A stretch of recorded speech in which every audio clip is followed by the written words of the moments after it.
Hello students, आज हम लोग डिस्कस कर रहे हैं chemistry class 12 chapter number 11 alcohol, phenol and ether. और ये इसका पार्ट 3 वीडियो है। इस वीडियो में हम लोग फिजिकल प्रॉपर्टी ऑफ एल्कोहल के बारे में डिस्कस करेंगे। तो देखिए, फर्स्ट फिजिकल प्रॉपर्टी हम लोग लेते हैं, दैट इज फिजिकल स्टेट। जैसा कि हम लोग जानते हैं कि हम लोग ऑर्गेनिक केमिस्ट्री के चैप्टर्स को 4 हेडिंग में कैटेगराइज करते हैं। पहली that is general introduction, second GMP, third physical properties and fourth chemical properties. तो इससे पहले हम लोग चैप्टर 11 में हम लोग जनरल इंट्रोडक्शन पढ़ चुके हैं और जीएमपी ऑफ एल्कोहल पढ़ चुके हैं। अब हम लोग पढ़ रहे हैं यहाँ पर physical property of alcohol and the first heading is physical state. तो देखिए, सबसे पहले मैं यहाँ बताऊंगा आपको C1 से लेकर मतलब है कि मीथेनॉल से लेकर 11 एल्कोहल तक all are found in liquid state. मतलब ये है जो ऐसा एल्कोहल जिसमें कार्बन एटम 1 और कार्बन एटम 11 तक जितने भी एल्कोहल हैं वो सब लिक्विड स्टेट में हैं, और इसके बाद कार्बन एटम 12 से लेकर और ऑनवर्ड्स जितने भी एल्कोहल हैं they all are found in solid state. तो यहां से हमारे लिए एक इंपॉर्टेंट पॉइंट क्या बनता है, देखिए कि none of the alcohol is found in gaseous form. जैसे कार्बन एटम 1, जैसे मीथेनॉल है, मीथेनॉल किस फॉर्म में पाया जाएगा? लिक्विड में। इथेनॉल लिक्विड में, प्रोपेनॉल लिक्विड में। तो कार्बन एटम 11 तक जितने भी एल्कोहल हैं they all are found in liquid form. तो मैं यहां पर एक बहुत इंपॉर्टेंट पॉइंट लिखता हूं, none of the alcohol, none of the alcohol is found in gaseous form। अब इसका कारण क्या हो सकता है? देखिए, none of the alcohol is found in gaseous form। तो देखिए, इसका एक बहुत इंपॉर्टेंट कारण है कि एल्कोहल में इंटरमोलिकुलर हाइड्रोजन बॉन्डिंग पाई जाती है। जैसे मान लीजिए ये एल्कोहल का एक मॉलिक्यूल है, तो ये एल्कोहल के दूसरे मॉलिक्यूल के साथ में इंटरमोलिकुलर हाइड्रोजन बॉन्डिंग से इस तरह से जुड़ा रहेगा। तो due to the presence of this intermolecular hydrogen bonding, मैं यहां लिख देता हूं due to intermolecular hydrogen bonding none of the alcohol is found in gaseous form. 1 marker question ये इंपॉर्टेंट है। चलिए नेक्स्ट मैं बात करता हूं यहां पर, second point is that is solubility. Physical state के बाद हम लोग बात करते हैं सॉल्युबिलिटी की। तो देखिए, सॉल्युबिलिटी को हम हमेशा वाटर के साथ देखते हैं कि जो कंपाउंड वाटर में सॉल्युबल है that means it is soluble in water, और जो सॉल्युबल नहीं है that is insoluble in water. तो मैं यहाँ एक चीज यहाँ पे क्लियर कर दूं कि lower alcohols are soluble in water. Lower alcohols are soluble in water due to hydrogen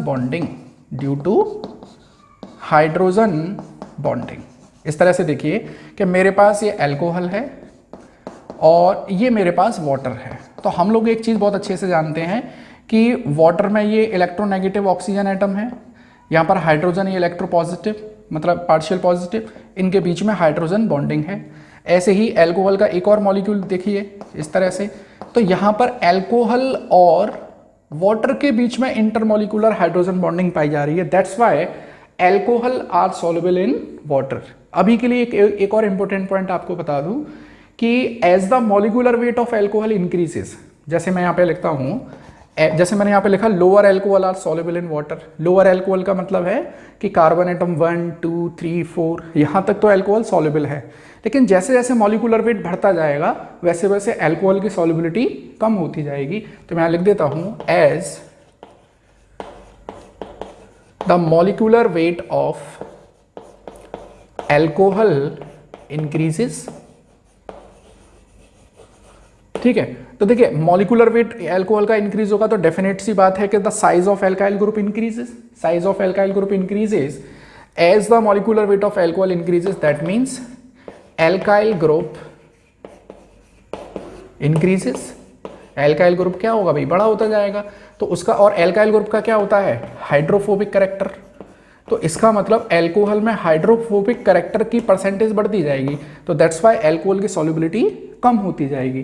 तो जैसे मान लीजिए मैं यहाँ पे एक बात करूँ, मैंने लिखा CH3OH और मैंने एक लिखा C4H10, C4H9 OH। तो इन दोनों एल्कोहल में विच एल्कोहल इज मोर सॉल्युबल? तो डेफिनेट सी बात है, जिस एल्कोहल का मॉलिक्यूलर वेट कम होगा उसकी सॉल्युबिलिटी ज़्यादा होगी, क्योंकि यहाँ पर कार्बन, केवल एक कार्बन प्रेजेंट है, इसका हाइड्रोफोबिक कैरेक्टर कम है। यहाँ पे कार्बन एटम 4 है, यहाँ पर इसका हाइड्रोफोबिक कैरेक्टर ज़्यादा है, तो इसकी सॉल्युबिलिटी वाटर में कम होगी, इसकी सॉल्युबिलिटी वाटर में ज़्यादा होगी। तो हम लोग सीधे से क्या लिख सकते हैं कि solubility is inversely proportional to the molecular weight. Solubility inversely proportional to the molecular wait.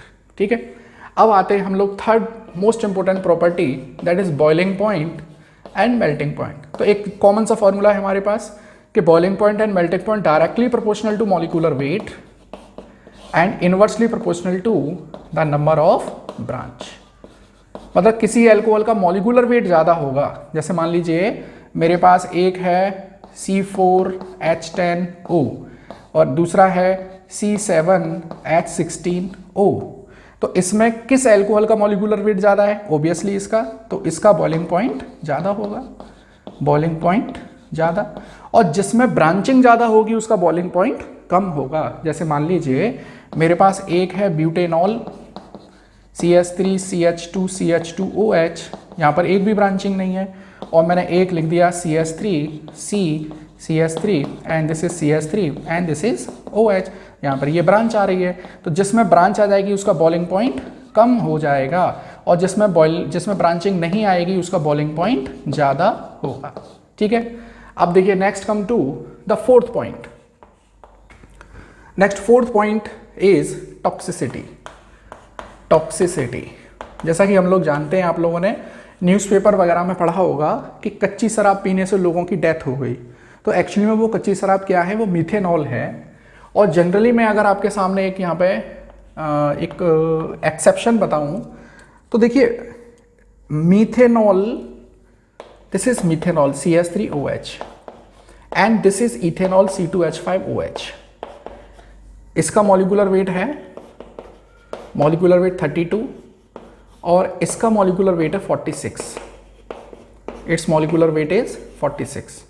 देखिए 12 और 4 16 16 32 ग्राम, 24 36 और 16 46 ग्राम। अब यहाँ पर हम लोग एक चीज़ देख रहे हैं कि ये इसका मॉलिक्यूलर वेट कम है और इसका मॉलिक्यूलर वेट ज़्यादा है। जनरली क्या होता है कि toxicity is directly proportional to molecular wait.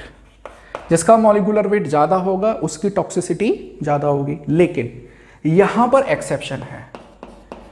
यहाँ पर क्या एक्सेप्शन है कि मीथेनॉल का मॉलिक्यूलर वेट कम है, लेकिन फिर भी इसकी टॉक्सिसिटी इथेनॉल से ज़्यादा है। बहुत इंपॉर्टेंट पॉइंट है ये। Methanol is more toxic than ethanol. तो जो हम लोग न्यूज़पेपर में कभी न्यूज़ पढ़ते हैं कच्ची शराब, तो एक्चुअली में वो वहाँ पे मीथेनॉल का प्रपोर्शन होता है। तो methanol is the main cause of death. तो क्या होता है देखिए, जनरली यहाँ पे एक पॉइंट बहुत अच्छे से क्लियर कर देता हूँ मैं। एक पॉइंट आप लोग पढ़ेंगे इस चैप्टर में, that is denatured alcohol. Denatured alcohol, देखिए इथेनॉल को ड्रिंकिंग पर्पस में यूज़ किया जाता है, C2H5OH को ड्रिंकिंग पर्पस में यूज़ करते हैं, और लेबोरेटरी में जो रिसर्च स्कॉलर्स हैं उनको ये एब्सोल्यूट फॉर्म में सप्लाई किया जाता है। Absolute form that mean simply, absolute alcohol किसको बोल सकते हैं हम लोग? Absolute, that is 99.9% pure alcohol is known as absolute alcohol. तो ये इसका मिसयूज ना कर लें, जो लेबोरेटरी में हमने एब्सोल्यूट एल्कोहल प्रोवाइड किया है उसका मिसयूज ना हो जाए, इसीलिए क्या करते हैं, इस इथेनॉल में जो गवर्नमेंट ऑफिशियल्स हैं वो इसमें मीथेनॉल मिला देते हैं। क्यों? क्योंकि मीथेनॉल एक तरह से पॉइजन है, तो लोगों के बीच में एक खतरा रहेगा कि भाई इसमें पॉइजन मिला हुआ हो सकता है, तो हमें इसको ड्रिंक नहीं करना चाहिए। तो इसमें मीथेनॉल मिला के रखते हैं, प्लस कॉपर सल्फेट, क्योंकि कॉपर सल्फेट से ब्लू कलर आ जाता है, और ब्लू कलर वो मिट्टी के तेल का भी रहता है, तो लोगों को ये डाउट रहता है कि इसमें मिट्टी का तेल मिला हुआ है। साथ में इसमें पायरिडीन भी मिला देते हैं। पायरिडीन मिलाने का क्या मकसद है? क्योंकि पायरिडीन बिटर टेस्ट की है, बिटर टेस्ट। तो ये सब मिला देते हैं। क्यों मिला देते हैं? To make ethanol unfit for drinking purpose. इसको ड्रिंकिंग पर्पस से अनफिट बनाने के लिए हम इसमें ये सारी चीज़ें मिला देते हैं और इस एल्कोहल को फिर हम लोग बोलते हैं डीनेचर्ड एल्कोहल। चलिए, अच्छा ये जो मिथेनॉल है एक्चुअली में मिथेनॉल ऑक्सीडाइज होगा, तो मिथेनॉल ऑक्सीडाइज होकर क्या बनाएगा HCHO formaldehyde, formaldehyde further oxidise होगा क्या बनाएगा that is formic acid. This formic acid is the main cause of blindness. तो मिथेनॉल कच्ची शराब पीने से ब्लाइंडनेस होती है, उसका मेन कारण क्या है दिस फॉर्मिक एसिड। अगर मान लीजिए किसी व्यक्ति ने कच्ची शराब पी ली है या ऐसा अल्कोहल पी लिया है जिसमें मिथेनॉल मिला हुआ है, तो हमें उसको क्या ट्रीटमेंट देना चाहिए, हम उसके शरीर में IV इन्फ्यूजन से इथेनॉल को प्रोवाइड करेंगे।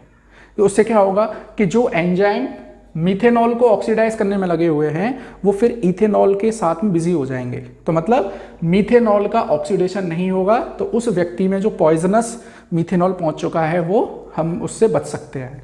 चलिए, तो ये था मेरे पास डीनेचर्ड अल्कोहल। अच्छा, यहीं पर एक पॉइंट और क्लियर करूं, एक और टर्म आता है that is rectified spirit. Rectified spirit, तो this rectified spirit is 95% pure ethanol, it is known as rectified spirit. चलिए, अच्छा अब एक छोटा सा पॉइंट और बता दूं कि जो लोअर एल्कोहल्स हैं, लोअर एल्कोहल्स ये कैल्शियम क्लोराइड मैग्नीशियम क्लोराइड के साथ में एडिशन कंपाउंड बनाते हैं। जैसे मान लीजिए मेरे पास CaCl2 है, तो ये मीथेनॉल के साथ मिलकर इस तरह का एडिशन कंपाउंड बना देगा। मैग्नीशियम क्लोराइड के साथ मिलकर ये इस तरह का एडिशन कंपाउंड बना देगा। मान लीजिए अगर मेरे को किसी इथेनॉल को मुझे किसी अल्कोहल को एनहाइड्रस बनाना है, मतलब उसमें से वाटर को रिमूव करना है, तो जनरली हम लोग क्या करते हैं कि कैल्शियम क्लोराइड के ऊपर से उसको पास करा दीजिए, क्योंकि कैल्शियम क्लोराइड कैसा है हाइग्रोस्कोपिक, तो वो वाटर मॉइस्चर को होल्ड कर लेता है और प्योर इथेनॉल को जाने देगा। लेकिन हम लोग lower alcohols like methanol ethanol को पास करेंगे तो क्या बना देगा, ये एडिशन कंपाउंड बना देगा। तो इसीलिए हम लोग एल्कोहल को कैल्शियम क्लोराइड के ऊपर से पास करके ड्राई नहीं कर सकते हैं। तो these are the some important physical properties regarding alcohol. अब हमारे पास जो हेडिंग 4 है that is chemical properties of alcohol. ये एक्चुअली में थोड़ा सा बड़ा हेडिंग है, बड़ी हेडिंग है। इसमें हम लोग देखेंगे कि एल्कोहल किस तरह से अलग अलग कंपाउंड के साथ में रिएक्शन करता है। तो देखिए डियर स्टूडेंट, ये था फिजिकल प्रॉपर्टी के बारे में, छोटा वीडियो है और मैं चाहता हूँ कि फिजिकल प्रॉपर्टीज को अलग से पढ़ो, केमिकल प्रॉपर्टीज पूरी एक साथ पढ़ें, वो वीडियो थोड़ा सा बड़ा हो जाएगा आपके लिए। तो प्रॉपर यूटिलाइजेशन करिए लॉकडाउन का। आई होप कि स्कूल्स और कोचिंग्स जल्दी खुलें और पढ़ाई को कंटिन्यू रखिए, और वीडियो अच्छा लगे तो लाइक और शेयर कर सकते हैं। Thank you.